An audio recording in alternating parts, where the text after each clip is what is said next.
देखकर तो आज सीधे फंसे हुए उनका सामना करना है, उन पे हावी आना है, आगे बढ़ना है।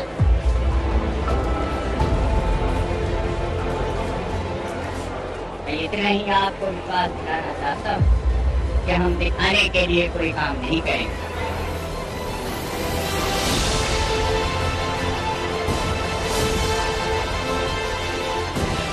हर कष्ट का, हर खतरे का सामना करते हुए ये देश आगे बढ़ा है।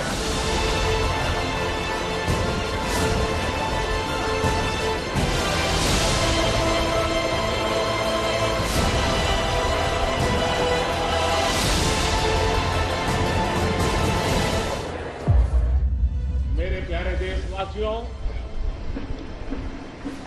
आजादी का अमृत महोत्सव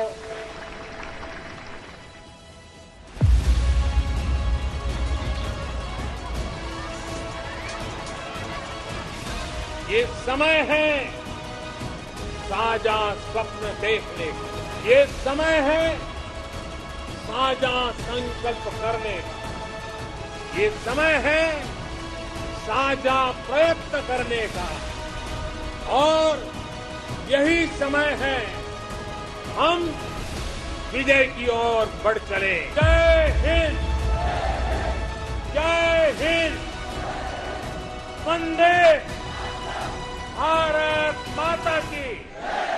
अंतर सेना पुलिस सम्मान गार्ड, राष्ट्रीय सलाम, सलामत, सत।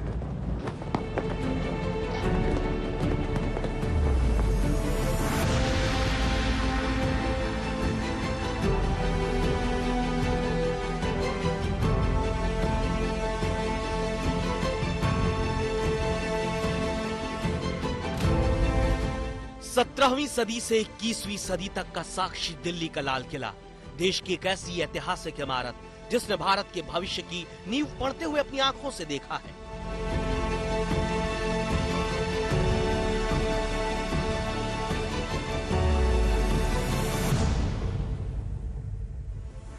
हिंदुस्तान के कोहिनूर के लिए भी अंग्रेजों ने हिफाजत की किलेबंदी के तौर पर जिस लाल किले को ही चुना, यही लाल किला 75 साल से भारत में बनते इतिहास और बदलते हुक्मरानों का गवाह है।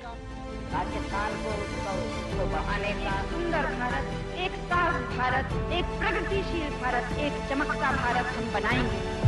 जय हिंद, जय हिंद, जय हिंद, जय हिंद, जय हिंद।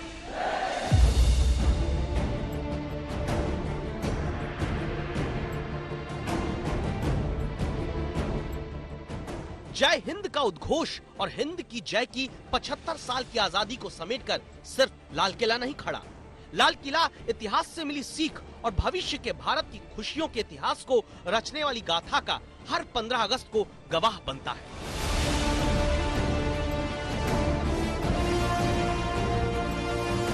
भारत माता की, भारत माता की, भारत माता की, वंदे वंदे वंदे। नमस्कार, आप देख रहे हैं आज तक, आपके साथ मैं हूं अंजना ओम कश्यप। लाल किला, जी हां, लाल बुलंद सुर्ख इमारत जिसकी दरो दीवार पर मुगल काल से लेकर अंग्रेजों के खिलाफ आजादी का पूरा संघर्ष और आधुनिक भारत की तकदीर सब कुछ दर्ज है। पिछले 9 सालों में जनधन से लेकर आत्मनिर्भर भारत, हर गांव बिजली से लेकर कश्मीर को बंदिशों की धाराओं से आजादी, न्यू इंडिया का ये पूरा सफर जिसमें सबका साथ, सबका विकास, सबका विश्वास में अब सबका प्रयास भी जुड़ चुका है। इसी लाल किले ने देखा है हर 15 अगस्त को देश के प्रधान सेवक को जय हिंद के नारे को आसमान की बुलंदियों तक पहुंचाते हुए। प्यारे देशवासियों को भारत के प्रधान सेवक की अनेक अनेक शुभकामनाएं।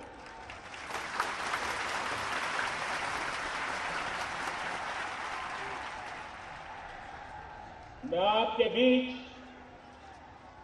प्रधानमंत्री के रूप में नहीं, प्रधान सेवक के रूप में उपस्थित हूं।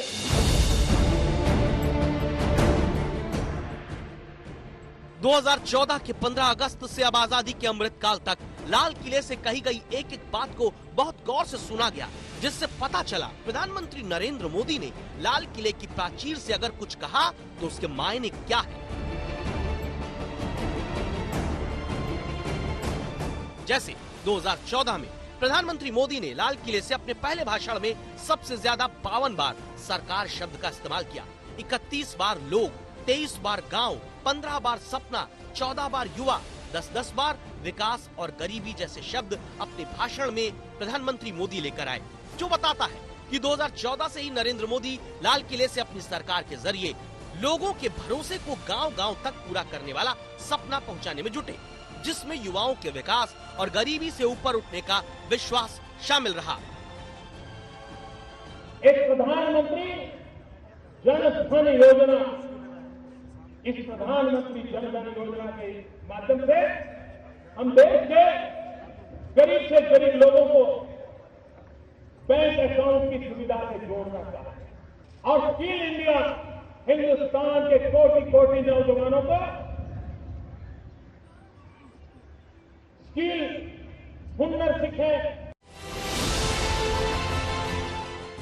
विकास और विश्वास का नारा जब देश के सबसे बड़े प्रतिनिधि के तौर पर प्रधानमंत्री देते हैं तो वतन को भरोसे की उम्मीद जागती है।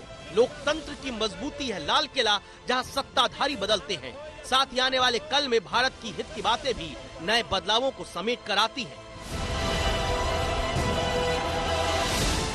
क्या हमारा देश स्वच्छ नहीं हो सकता? अगर 125 करोड़ देशवासी तय कर लें कि मैं कभी गंदगी नहीं करूंगा, तो दुनिया की कौन सी ताकत है जो हमारे शहर गांव को आकर के गंदा करे? टीम इंडिया का एक ही जनादेश है और वो जनादेश है हमारी सारी व्यवस्थाएं, हमारी सारी योजनाएं इस देश के गरीब को काम आनी चाहिए। देश के 100 मिलियन युवाओं के आशा आकांक्षाओं की पूर्ति के लिए हमने अनेक इनिशिएटिव लिए हैं। जिस प्रकार से सड़क बढ़ रही है, देश में सबसे ज्यादा गाड़ियों का उत्पादन हो रहा है, देश में सबसे ज्यादा सॉफ्टवेयर निर्यात हो रहा है, देश में 50 से ज्यादा नई मोबाइल की फैक्ट्रियां लगी हैं। ये सारी बातें नौजवानों के लिए अवसर देती है। 14,000 से ज्यादा गांव जो आजादी के बाद भी अंधेरे में पड़े हुए थे, वहां तक बिजली पहुंचाई जा चुकी है और देश उजाले की तरफ बढ़ रहा है, वो हम साफ देख रहे हैं। एक आत्मनिर्भर हिंदुस्तान हो, एक सामर्थ्यवान हिंदुस्तान हो, एक विकास की निरंतर गति को बनाए रखने वाला, लगातार नई ऊंचाइयों को पार करने वाला हिंदुस्तान हो, दुनिया में हिंदुस्तान की साख हो। और इतना ही नहीं, हम चाहते हैं कि दुनिया में हिंदुस्तान की दमक भी हो।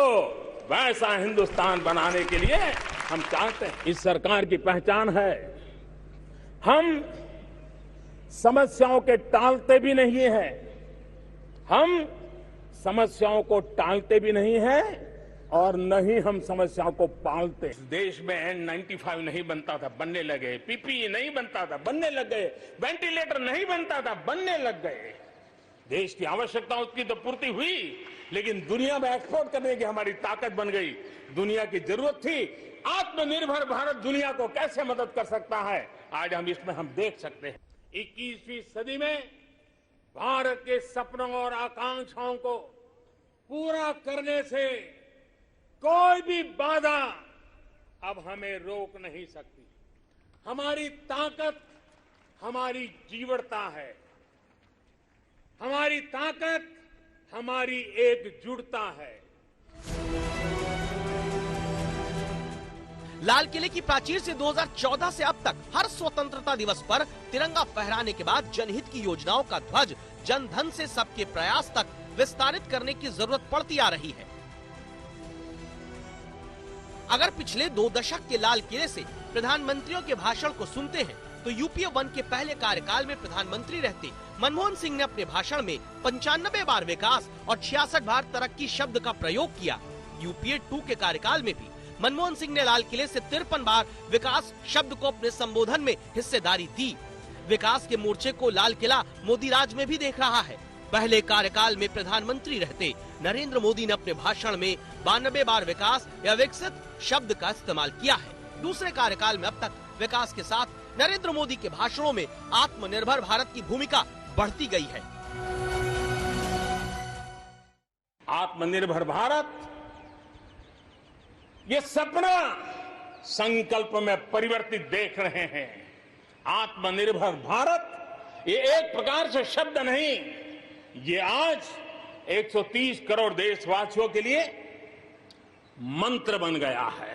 हमारे लिए भी भारत जैसे देश को अपने पैरों पर खड़ा होना अनिवार्य है। आत्मनिर्भर बनना अनिवार्य है। जो परिवार के लिए आवश्यक है वो देश के लिए भी आवश्यक है। मेरा हिंदुस्तान की सोच, हिंदुस्तान का अप्रोच, इस पर विश्वास है और इतिहास गवाह है कि भारत एक बार ठान लेता है तो भारत करके रहता है।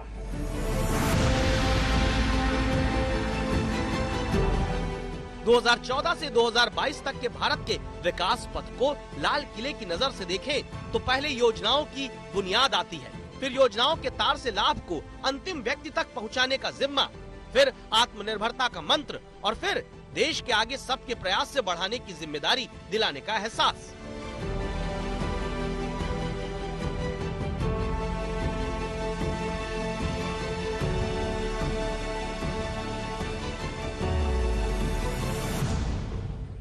सबका साथ, सबका विकास, सबका विश्वास और अब सबका प्रयास हमारे हर लक्ष्यों की प्राप्ति के लिए बहुत महत्वपूर्ण है। लाल किले की ईंट पर बुनियाद रखने में 21 साल लग गए थे और फिर 9 साल लगे लाल किले के निर्माण में। आप सोचिए, अलग अलग देशों से, तुर्की से मखमल, चीन से रेशम लाकर इस भव्य लाल किले को सजाया गया।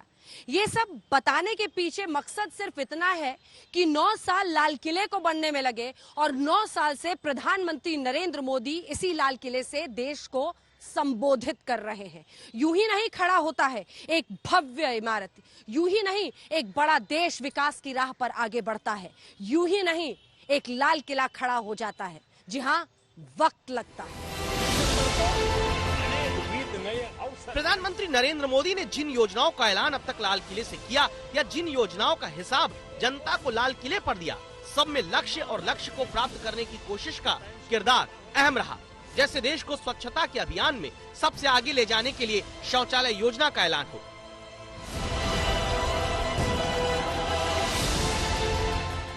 क्या हमारी माँ बहनों के इज्जत के लिए हम कम से कम शौचालय का प्रबंध नहीं कर सकते? हिंदुस्तान की सभी स्कूलों में टॉयलेट हो, बच्चियों के लिए अलग टॉयलेट हो, तभी तो हमारी बच्चियां स्कूल छोड़ करके भागेंगी नहीं। और मैं एमपी लेट फंड का जो उपयोग कर रहे हैं हमारे सांसद, उनसे आग्रह करता हूं, 1 साल के लिए आपका धन स्कूलों में टॉयलेट बनाने में खर्च कीजिए। सरकार अपना बजट टॉयलेट बनाने में खर्च करे। देश में करोड़ों गरीब परिवार की महिलाओं को धुएं से आजादी दिलाने वाली उज्ज्वला योजना हो,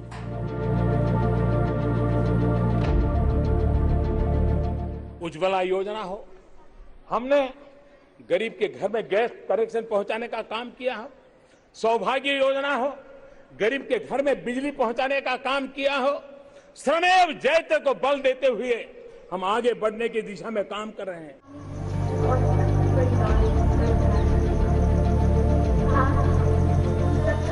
इसी लाल किले के प्रांगण में दूसरी बार प्रधानमंत्री के तौर पर साल 2015 में तिरंगा लहराने नरेंद्र मोदी पहुंचे तो उन्होंने हर गांव तक बिजली पहुंचाने का लक्ष्य सामने रखा।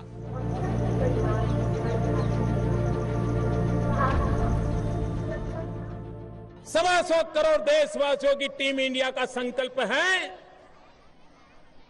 इन 18,500 गांवों में 1000 दिन के अंदर बिजली का खंभा, बिजली का तार और बिजली पहुंचे, ये काम पूरा करके दिया जाएगा।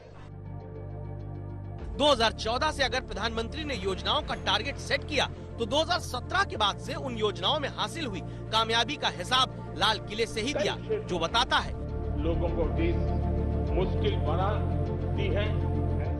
2014 में देश में 38.7% घरों में शौचालय था।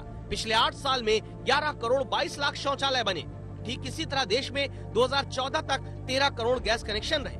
अब ये संख्या 8 साल में 20 करोड़ के पार पहुंच चुकी है। 2014 में जहां 18,452 गाँव में बिजली नहीं पहुंची थी, 2022 में दावा है हर गांव बिजली पहुंच गई। प्रधानमंत्री जनधन योजना में 45 करोड़ 21 लाख लोगों के बैंक खाते खुले। उजाला योजना में 36 करोड़ 79 लाख LED बल्ब बटे। पीएम सुरक्षा बीमा योजना में 28 करोड़ 18 लाख लोगों ने बीमा लिया। पीएम आवास योजना में 2 करोड़ 38 लाख घर बने। सौभाग्य योजना में 2 करोड़ 81 लाख घरों में बिजली का कनेक्शन दिया गया। प्रधानमंत्री किसान सम्मान निधि योजना में 12 करोड़ किसानों को सालाना 6,000 रुपए की मदद भी दी जा रही है। नई व्यवस्थाएं जन्म लेती है। आज 2 गुनी रफ्तार से सड़कें बन रही हैं। आज 2 गुनी रफ्तार से रेलवे की पटरी बिछाई जा रही है। आज 14,000 से ज्यादा गांव जो आजादी के बाद भी अंधेरे में पड़े हुए थे, वहां तक बिजली पहुंचाई जा चुकी है और देश उजाले की तरफ बढ़ रहा है, वो हम साफ देख रहे हैं। इसी लाल किले से देशवासियों के सामने प्रधानमंत्री नरेंद्र मोदी ने पिछले साल ही अगले 25 वर्षों का पूरा विजन रख दिया था। अगले 25 वर्ष बाद, यानी जब भारत अपनी आजादी के 100वें वर्ष का जश्न मना रहा होगा, और इसीलिए सृजन के अमृत काल की पूरी बात प्रधानमंत्री नरेंद्र मोदी ने इसी लाल किले से रख दी थी। यही समय है, सही समय है, भारत का अनमोल समय है। कुछ ऐसा नहीं जो कर न सको, कुछ ऐसा नहीं जो पा न सको। तुम उड़ जाओ, तुम जुट जाओ। सामर्थ्य को अपने पहचानो, कर्तव्य को अपने सब जानो। यही समय है, सही समय है, भारत का अनमोल समय है।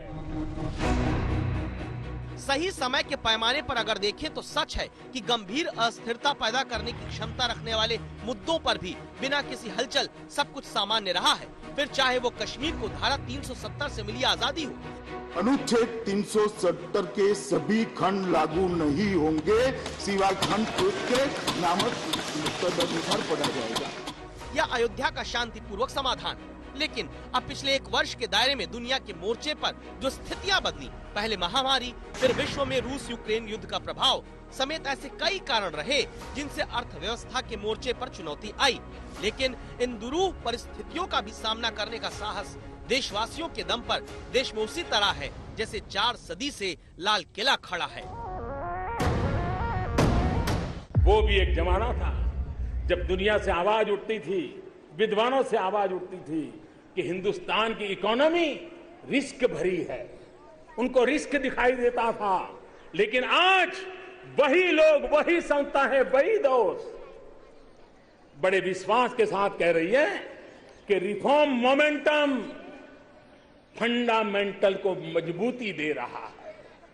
कैसा बदलाव आ गया। जवाहरलाल नेहरू, इंदिरा गांधी, राजीव गांधी, नरसिम्हा राव, अटल बिहारी वाजपेयी और मनमोहन सिंह के बाद नरेंद्र मोदी देश के 7वें प्रधानमंत्री हैं, जो कम से कम 5 बार से ज्यादा लाल किले से तिरंगा लहरा चुके हैं। 2024 के चुनाव से पहले नरेंद्र मोदी लाल किले से लगातार 10 स्वतंत्रता दिवस उत्सव मनाने वाले प्रधानमंत्री हो जाएंगे। इसी लाल किले से कई इतिहास रचे हैं प्रधानमंत्री नरेंद्र मोदी ने। वो इसी लाल किले से देश को संबोधित करने वाले, सूर्यास्त के बाद संबोधित करने वाले पहले प्रधानमंत्री बने। और इसकी वजह भी बहुत खास थी। दरअसल सिखों के 9वें गुरु गुरु तेग बहादुर के 400वें प्रकाश पर्व पर प्रधानमंत्री नरेंद्र मोदी ने सूर्यास्त के बाद देश को संबोधित किया। इसकी वजह बेहद खास थी। औरंगजेब ने इसी लाल किले से गुरु तेग बहादुर को फांसी की सजा सुनाई थी। गुरु तेग बहादुर जी के बलिदान ने भारत की अनेकों पीढ़ियों को अपनी संस्कृति की मर्यादा की रक्षा के लिए, उसके मान सम्मान के लिए जीने और मर मिट जाने की प्रेरणा दी है। बड़ी बड़ी सत्ताएं मिट गई, बड़े बड़े तूफान शांत हो गए, लेकिन भारत आज भी अमर खड़ा है। भारत आगे बढ़ रहा है। इस लाल किले ने भारत के हर सियासी रंग को बदलते हुए देखा है, भारत को भारत बनते हुए देखा है। तो साथ ही 14-15 अगस्त की रात को भारत का नियति के साथ साक्षात्कार भी देखा है। पिछले 75 साल में आजादी के काल से आजादी के अमृत काल तक स्वतंत्रता की खुली हवा में सांस तो पूरा हिंदुस्तान ले रहा है, लेकिन 15 अगस्त को सबकी नजरें इसी लाल किले पर टिक जाती है। इसका इतिहास उमड़ पड़ता है, इसका गौरव दमकने लगता है, इसकी चमक निखर जाती है।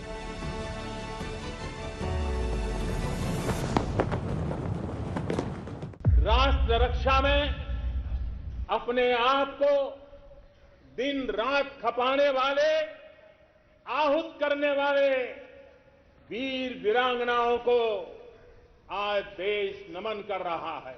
आजादी को जन आंदोलन बनाने वाले हर व्यक्तित्व को आज याद कर रहा है।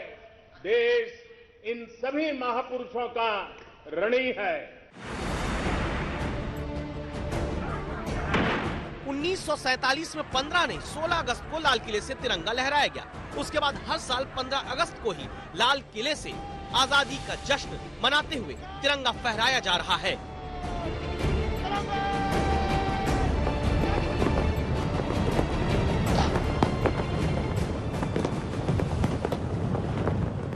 जय हिंद। जरा जोर से तो बोलिए मेरे साथ, जय हिंद। जय हिंद। जय हिंद। जय हिंद। जय हिंद। जय हिंद। जय हिंद। आजादी के अमृतकाल को निहारते, भारत के 75वें स्वतंत्रता दिवस को मनाते लाल किले के लिए उत्सव और गर्व की एक और वजह है, क्योंकि हमेशा ये बात देश में कही गई कि अंतिम पायदान पर जो व्यक्ति खड़ा है उसे सामने लाने, उसे ताकत, उसे सत्ता सौंपने की कवायद होनी चाहिए। लेकिन आजादी के इतने दशकों बाद पहली बार एक प्रथम आदिवासी महिला राष्ट्रपति बनी है। Long years ago, we made a tryst with destiny, and now the time comes when we shall redeem our pledge. At the stroke of the midnight hour, when the world sleeps, India will awake to life and freedom. 14-15 अगस्त 1947 की आधी रात को हिंदुस्तान के हिस्से में एक तरफ बंटवारा आया और दूसरी तरफ आजादी। उदास मन से ही सही 200 साल की गुलामी से उभरा देश अपने लिए नए मुस्तकबिल की तलाश में था। 15 अगस्त का पूरा दिन काम चलाऊ सरकार की आपाधापी में गुजरा। 16 अगस्त 1947 को पहली बार लाल किले की प्राचीर से दुनिया के मानचित्र पर उभरे नए देश का भाग्य पढ़ने के लिए प्रधानमंत्री पंडित जवाहरलाल नेहरू मुखातिब हुए। एक आजाद मुल्क में कोई बड़े सवाल हल नहीं हो सकते जब तक कि आम जनता का उसमें पूरा हल करने में सहयोग न हो और मदद न हो, क्योंकि पहला फर्ज आपका यह है, हमारा और आपका हर एक का, कि हिंदुस्तान की खिदमत कुछ न कुछ करें। बहुत संघर्ष के बाद भारत को आजादी तो मिली, लेकिन दूसरी तरफ बंटवारे की त्रासदी भी उसमें शामिल हो गई। एक तरफ खुशी थी कि अंग्रेजों से जीत मिली है, तो दूसरी तरफ दंगों की कहानियां लोगों का दिल तोड़ रही थी। जी हाँ, ये वो वक्त था जब धर्म के आधार पर भारत के दो टुकड़े हो गए और देश उस वक्त जवाहरलाल नेहरू को सुनना चाहता था। लाल किले की प्राचीर पर लहराता तिरंगा, दूर दूर तक हजारों हजार देशवासियों की मौजूदगी। प्रथम प्रधानमंत्री जवाहरलाल नेहरू के भाषण में देशवासियों के लिए एक मंत्र, राष्ट्र निर्माण में आम लोगों की भागीदारी को अहमियत देने का मादा। कुछ सपने जो तब 30 करोड़ नागरिकों के साथ उनकी आंखों में पल रहे थे, जिस सपने में दर्द था कि देश तभी आगे बढ़ेगा जब सभी मिलकर रहेंगे। फौरन ये जो आप उसकी ना इत्तेफाकी, आप उसके झगड़े हैं वो बंद किए जाएं, क्योंकि आखिर अगर ना इत्तेफाकी है भी तो किस तरह से वो हल होगी इन झगड़ों से और मारपीट से। आपने देख लिया कि एक जगह झगड़ा होता है, दूसरी जगह उसका बदला होता है, उसका कोई अंत नहीं है। और ये बातें कुछ आजाद लोगों को जेब नहीं देती हैं, ये गुलामी की बातें हैं।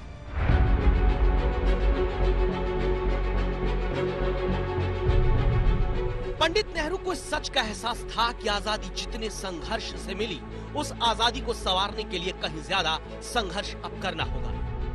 इसीलिए लाल किले से सिर्फ सपने नहीं जगाए, बल्कि आने वाली चुनौतियों का ऐलान भी किया। पंडित नेहरू ने लाल किले से कहा, सवाल बहुत बड़े हैं। सवाल हमारी सारी जनता का उद्धार करने का है। हमें गरीबी को दूर करना है, बीमारी को दूर करना है, अनपढ़पन को दूर करना है। और आप जानते हैं कितनी मुसीबतें हैं जिनको हमें दूर करना है। आजादी महज एक सियासी चीज नहीं, आजादी तभी एक ठीक पोशाक पहनती है जब जनता को फायदा हो। एक फ्रांसीसी विद्वान ने नेहरू से पूछा था कि उनकी सबसे बड़ी चुनौती क्या है। नेहरू ने कहा कि एक धार्मिक देश में धर्मनिरपेक्ष समाज की स्थापना करना। कई कोशिश के बाद सांप्रदायिकता का खात्मा हुआ तो लाल किले की प्राचीर से प्रधानमंत्री नेहरू ने देश के कई अहम विषयों पर लोगों का ध्यान केंद्रित किया। अपने काम को आगे बढ़ाने पर बल दिया, बुज़दिली और तंग ख्याली छोड़ने की अपील की, धर्म की राजनीति न करने की नसीहत दी। लेकिन 1960 में जवाहरलाल नेहरू ने जब लाल किले की प्राचीर से लोगों को संबोधित किया तो उनके अंदाज बदले बदले से थे। वजह थी चीन। दरअसल 1959 के तिब्बती विद्रोह के बाद जब भारत ने दलाई लामा को शरण दी तो भारत चीन सीमा पर हिंसक घटनाओं की एक श्रृंखला शुरू हो गई। नेहरू को लगा कि देश के लोगों में चीन के नाम का डर समाने लगा है। 15 अगस्त 1960 आया। पहला फर्ज है अपनी आजादी को मजबूत करना, कायम रखना। अगर हम में से कोई अपने सूबे को सामने रखें, अपने प्रांतों, प्रदेश को, मुल्क को भूलकर, अगर हम अपनी जात को, कास्ट को आगे रखें मुल्क के, अगर हम अपनी भाषा को आगे रखें मुल्क के, तो हम तबाह हो जाएंगे और मुल्क तबाह होगा। हमारा खानदान है, परिवार है, प्रेम है हमें उससे, लेकिन जहां हमने अपने परिवार को मुल्क के ऊपर रखा, जहां हमने अपने शहर को, प्रदेश को, भाषा को, संप्रदाय को, किसी चीज को हमने अपने देश के ऊपर रखा तो देश फिर से गिरने लगा और यकीनन गिरेगा। याद रखिए कि दुनिया में बहुत सारे ऐब होते हैं, बहुत सारी खराबियां होती हैं, लेकिन एक ऐब, एक खराबी, एक गुनाह, एक पाप, एक कमजोरी, जो कुछ उसे कहिए, सब में बड़ी जो है वो डर है। डर से ज्यादा बुरी चीज कोई नहीं, क्योंकि जितनी खराबियां दुनिया में है सब डर की औलाद है। एक दफे कौम में या इंसान में डर आ जाएगा तो फिर और सब खराबियां उसमें आ जाएंगी। वो झूठा होगा, मक्कारी करेगा, हर किस्म की बात करेगा, उसका सिर नीचा होगा, उठ नहीं सकता। नेहरू लाल किले की गंभीरता, उसके महत्व को अच्छी तरह से समझते थे। देश को जोड़ने के लिए वो लाल किले का इस्तेमाल भी करते थे, लेकिन शायद उन्होंने भी कल्पना नहीं की थी कि इसी लाल किले से बोली हुई उनकी एक चीज उन्हें इतनी भारी पड़ सकती है। जी हाँ, 1961-62 का वो दौर, जब एक तरफ सीमा पर चीन आक्रमण कर रहा था, अतिक्रमण कर रहा था, तो दूसरी तरफ भाई भाई की बात इसी लाल किले से नेहरू कर रहे थे। यही बात उन्हें 62 के बाद भारी पड़ गई।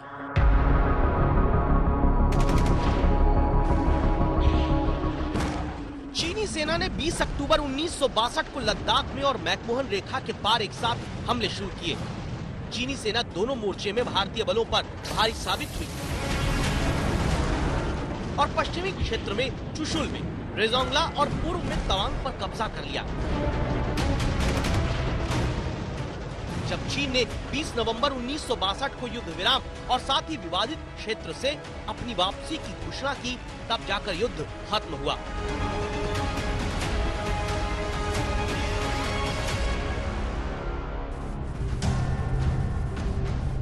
उन्नीस में जब प्रधानमंत्री रहते नेहरू आखिरी बार लाल किले की प्राचीर से संबोधन करने पहुंचे, जमाने को ये जताने की कोशिश की कि उन्हें कमजोर समझने की भूल न करें। उन्होंने अपने अंतिम भाषण में साफ तौर पर कहा, शांति के साथ कमजोरी नहीं चलती। उनके पूरे भाषण का सारांश यही था कि भारत शांति का रास्ता अपनाता है। इसका मतलब कोई ये ना समझे कि भारत कमजोर राष्ट्र है। 1947 से लेकर 1964 तक प्रधानमंत्री के तौर पर जवाहरलाल नेहरू ने 17 बार इस लाल किले से प्राचीर से न सिर्फ झंडारोहण किया बल्कि देश को संबोधित किया। रिकॉर्ड है उनके पास 17 बार सबसे ज्यादा तिरंगा लहराने का रिकॉर्ड। लेकिन उसके बाद जो प्रधानमंत्री आए वो अपनी स्पष्टवादिता और ईमानदारी के लिए जाने जाते थे। नाम था लाल बहादुर शास्त्री। जब देश की बागडोर शास्त्री जी के हाथों में आई, तब भारत कुछ गहरे सदमों से गुजर रहा था। एक तरफ चीन के हमले से टूटा मनोबल, दूसरी तरफ भोजन का संकट।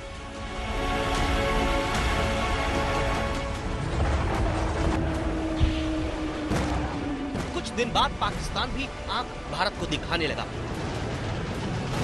तलवार की नोक पर तब लाल बहादुर शास्त्री ने साफ कर दिया कि भारत अब जैसे को तैसा वाले अंदाज में जवाब देगा। ये देश हमारा दबने वाला नहीं। मैं इत्मीनान से कहता हूँ कि हम देश के काम को आगे बढ़ाएंगे, तेजी से बढ़ाएंगे, मजबूती से चलेंगे और अपने देश के प्रश्नों को हल कर भारत को दुनिया में एक ऊंचा से ऊंचा स्थान देंगे। जब पाकिस्तान ने युद्ध ठान ही दिया तो शास्त्री ने पाकिस्तान से इस कदर लोहा लिया कि उसे लोहे के चने चबाने पड़े। लाल किले से जो ललकार लगाई उसे सरहद पर जवानों ने पूरा कर दिया। भारत युद्ध जीता।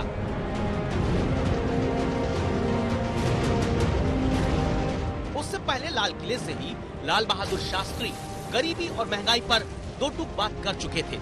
दोनों मोर्चे पर लड़ रहे तत्कालीन प्रधानमंत्री ने नारा दिया था, जय जवान जय किसान। जय जवान जय जवान जय किसान जय किसान जय किसान। निराशा की बीमारी से जूझते वक्त के सामने संजीवनी भरा नारा देने वाले प्रधानमंत्री लाल बहादुर शास्त्री का निधन 11 जनवरी 1966 को हो गया। भारत की कमान अब इंदिरा गांधी ने संभाली। गूंगी गुड़िया, यही कहकर समाजवादी नेता राम मनोहर लोहिया ने इंदिरा गांधी को संबोधित किया था। लेकिन 1966 में इसी लाल किले से देश को पहली बार संबोधित करने वाली इंदिरा गांधी के सामने चुनौतियों का अंबार था। एक तरफ सीमा पर पाकिस्तान की चुनौती थी तो दूसरी तरफ अकाल की वजह से देश में भुखमरी थी। और इन्हीं तमाम चुनौतियों के बीच देश में सत्ता का बागडोर संभाला इंदिरा गांधी ने। जैसे किसी ने कहा, अभी यहाँ कि सब कुछ देने को तैयार होना चाहिए और आजादी की लड़ाई में भी इसी भावना से हम बढ़े थे कि भाई हमारा सामान, हमारे घर और चीजें जब्त हो जाएं, या जो भी हमको जान देनी हो या जो भी कुर्बानी हो, वो तो एक मूल्य आजादी का है। इसलिए जिन्होंने दिया उन्होंने हंसते खुशी दिया, तो वही भावना हमको आज भी रखनी। कि इस लड़ाई में उस आज़ादी को असल बनाने के लिए अपनी अधिकतर जनता के लिए जो भी कुर्बानी, जिस भी कुर्बानी की ज़रूरत हो, उसके लिए हमें तैयार रहना है। 21 years of independence for India and in the footsteps of her father by national flag. 1969 में लाल किले तक पहुंचते पहुंचते इंदिरा के पास देश को बताने के लिए था कि राजे रजवाड़ों के विरुद्ध जाकर कैसे उन्होंने गरीबों से अपना नाता जोड़ा है। धीरे धीरे लाल किले की सीढ़ियां इंदिरा गांधी के पद चापों से वाकिफ हो चुकी थी।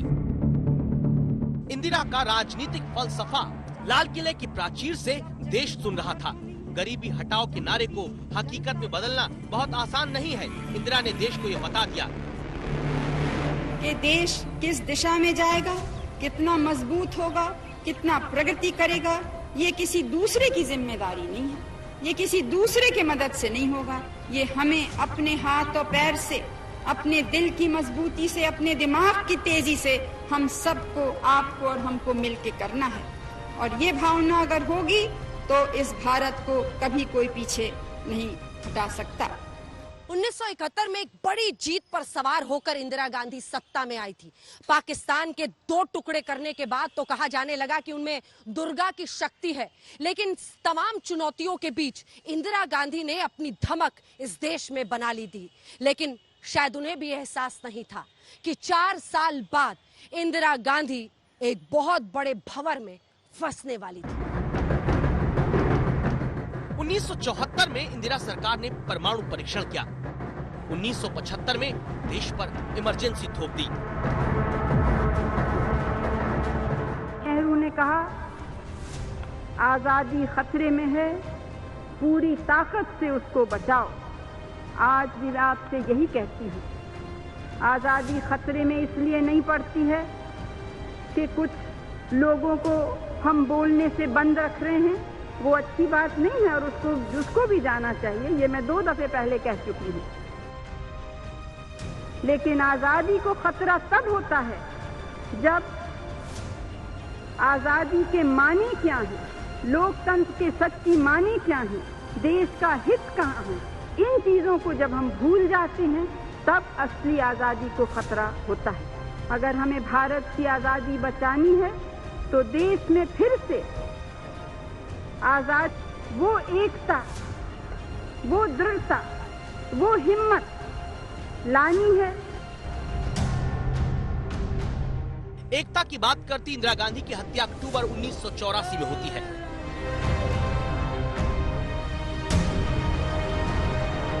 राजीव गांधी के रूप में देश को युवा प्राइम मिनिस्टर मिलता है, जो 1985 में लाल किले की प्राचीर पर पहुंचते हैं। बहुत लोगों ने ऐसे झगड़ों में, उग्रवाद में अपनी जान दी। आज हमें सांप्रदायिक झगड़े खत्म कर देने,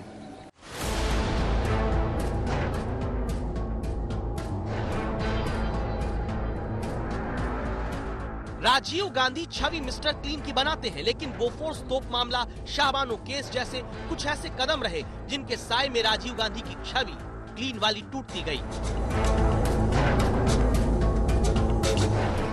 1989 में वीपी सिंह को प्रधानमंत्री बनने का मौका मिला। 15 अगस्त 1990 को लाल किला विश्वनाथ प्रताप सिंह को प्रधानमंत्री के तौर पर भारत का भविष्य तय करते देखता है, जहां पिछड़ी जातियों के लिए आरक्षण की बात आई।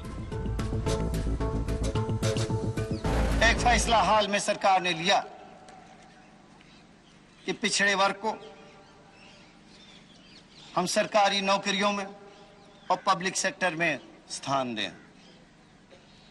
सत्ता के इस ढांचे में देश की चलाने और संवारने में, उसके फैसला करने में हम हिस्सेदारी देने चाहते हैं और मजबूती से देना चाहते हैं। लाल किले पर वीपी सिंह एक बार तिरंगा फहरा पाए।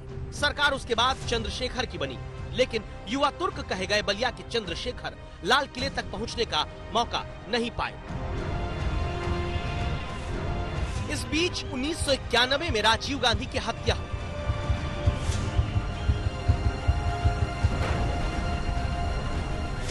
आगे चुनाव हुए, पीवी नरसिम्हा राव प्रधानमंत्री बने। 1991 में जब राव लाल किले पर पहुंचे तो जर्जर अर्थव्यवस्था से देश को छुटकारा दिलाने के लिए उदारीकरण का ब्रह्मास्त्र चला।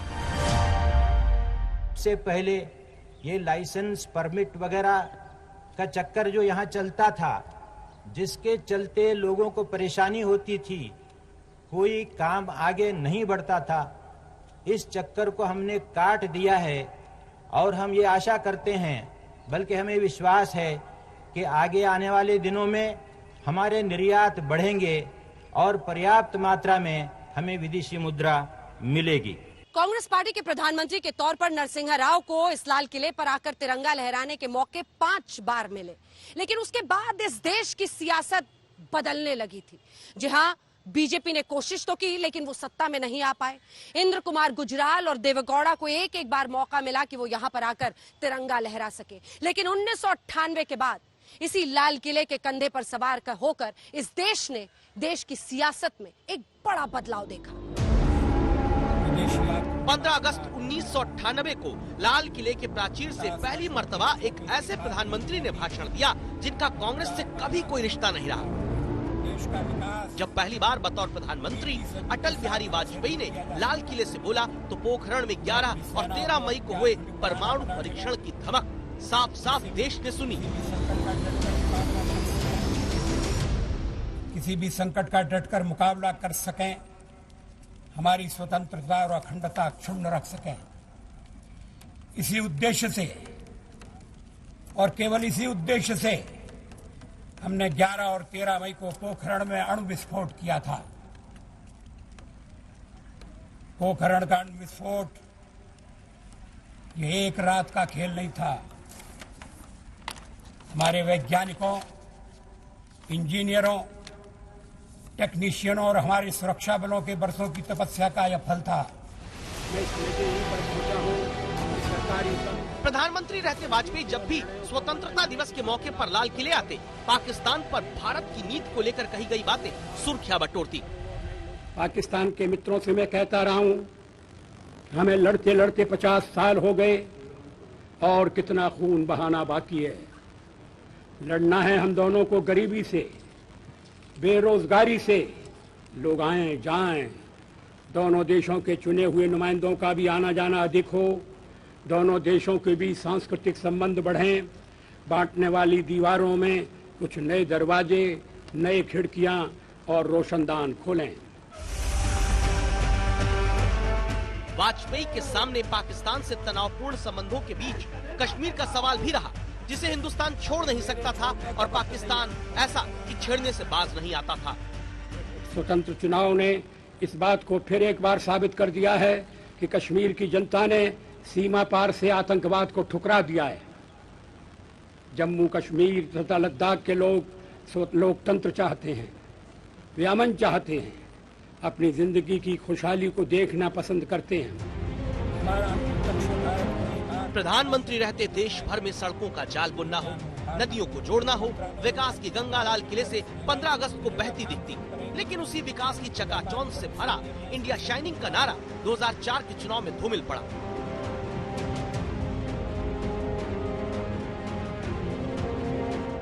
लाल किले पर तिरंगा फहराने का मौका मिला मनमोहन सिंह को।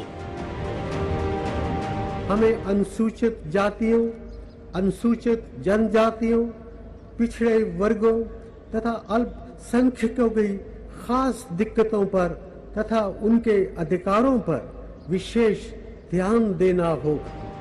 2013 में जब प्रधानमंत्री के रूप में मनमोहन सिंह लगातार 10वीं बार लाल किले पर पहुंचे, तो नेहरू और इंदिरा के बाद ये गौरव हासिल करने वाले तीसरे प्रधानमंत्री रहे।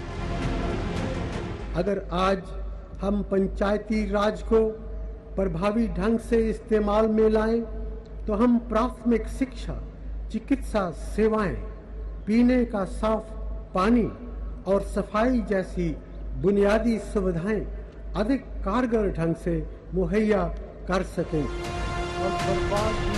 मनमोहन सिंह अपने भाषणों में अक्सर गरीबी, भूखमरी, बीमारी को मिटाने की बात करते रहे। विपक्षी दल और पार्टी की आपसी भीतरी खींचतान में उन्हें कमजोर प्रधानमंत्री कहा जाता था। तब मनमोहन सिंह ने अमेरिका से परमाणु समझौता करके दिखा दिया। 2009 में दोबारा कमान तो मनमोहन सिंह पाए, लेकिन दूसरे कार्यकाल में भ्रष्टाचार के मामलों ने यूपीए सरकार की नींव हिला दी। प्रगति के रास्ते में भ्रष्टाचार एक बहुत बड़ी अड़चन है। भ्रष्टाचार के जो भी मामले हमारे सामने आए हैं, इनमें हम कड़ी से कड़ी कानूनी कार्रवाई कर रहे हैं। भारत माता की, भारत माता की वंदे वंदे, भारत माता की, भारत माता की जय हिंद, जय हिंद, भारत माता की वंदे वंदे, भारत माता की, भारत माता की। देश से भ्रष्टाचार और महंगाई को खत्म कर देने के तमाम दावे इसी लाल किले से हुए, लेकिन वो दावे ही रह गए। अब पिछले 9 सालों से देश की कमान प्रधानमंत्री नरेंद्र मोदी के हाथों में है और 2014 से लाल किले पर सबसे ज्यादा तिरंगा फहराने वाले वो दूसरे गैर कांग्रेसी प्रधानमंत्री बने हैं। अब सारी चुनौतियां उन्हीं के सामने, देश की तकदीर उन्हीं के हाथों में। और इसी के साथ लाल किले के प्राचीर से हमारी इस विशेष पेशकश में इतना ही। देश दुनिया की बाकी खबरों के लिए आप देखते रहिए आज तक।